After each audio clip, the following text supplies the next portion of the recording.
બરોબર, તમે ભગવાન લાંબુ આયુષ્ય આપે. ના મારે નથી જોતું ભાઈ, પણ મને આ વહમું છે હો.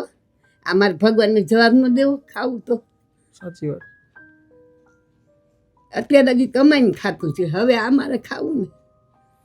એ તો ભગવાન છે દેવા વાળો, અમને મોકલે, અમને નિમિત્ત બનાયા છીએ, અમે કોઈ ઓલા નથી. પણ આપણે હાથ પગ છે ને કમાઈને ખવાય, એવું ના હોય દાદી. આ તો કેવું છે કે હવે પરિસ્થિતિ નથી થતું ને કામ, એટલે શું કરવું હવે.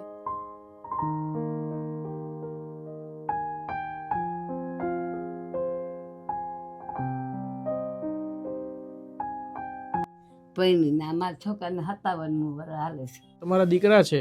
અમારો દીકરો છે, એક જ દીકરા છે? એક જ. અચ્છા. અને આ દીકરો. દાદા દાદા ગુજરી ગયા ક્યારે? 15 વર્ષ થયા. અચ્છા.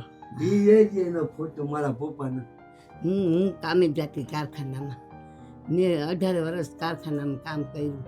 અચ્છા. કામે જતી હું. શેનું કામ કરતા હતા? પિત્તળનું, બ્રાસપ્લાટનું.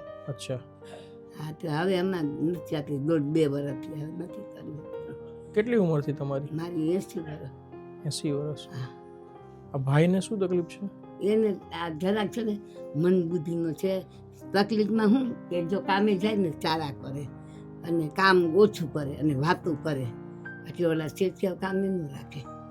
એટલે આ કારીગર બોલ બોલ કરે તો બાજુવાળા કારીગર પછી કામ ન કરે ને, આને હમું જુએ અને આને મસ્કરી કરે ને હેરાન કરે, એટલે કંઈ કામે કોઈ ન રાખે. અત્યારે અમે તો ઘરમાં કંઈક ઓલો માલ આવે ને ભરવાનું પિત્તળનું, એ મારો દીકરો ભરી. અચ્છા, નાનું મોટું કામ કરો? હા, કામ અમે ઘરમાં બેઠા કરી મળે એટલે આવે, એટલે તો એ 15-20 રૂપિયાનું કામ થાય રોજનું. મારા દીકરાનું બસ.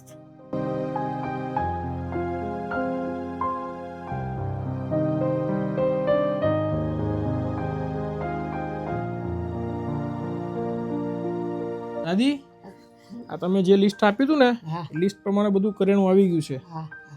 જેને મદદ કરી છે ને એ મારા નાનપણના મિત્ર છે અને લંડન રહે છે, કુશાલભાઈ સુહાગિયા. અમે જોડે ભણતા હતા અને ધંધો અત્યારે સારો ચાલે છે, એટલે એને મને કીધું હતું કે એવા પરિવારને મદદ કરજો.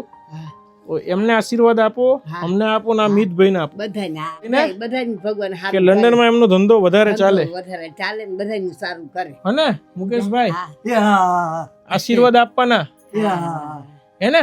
હવે તમારે ડાલડા ઘી ને જે જોતું બધું આવી ગયું. શું ખાવાનું એનાથી? રવાનો શીરો ખાશો ને? હા, હને. એટલે તમે જે લિસ્ટ દીધું ને દાદી, એ પ્રમાણે બધું તમારું આવી ગયું છે. 4 થી 5 મહિનાનું કરિયાણું છે. બરાબર, બસ આશીર્વાદ આપો ને.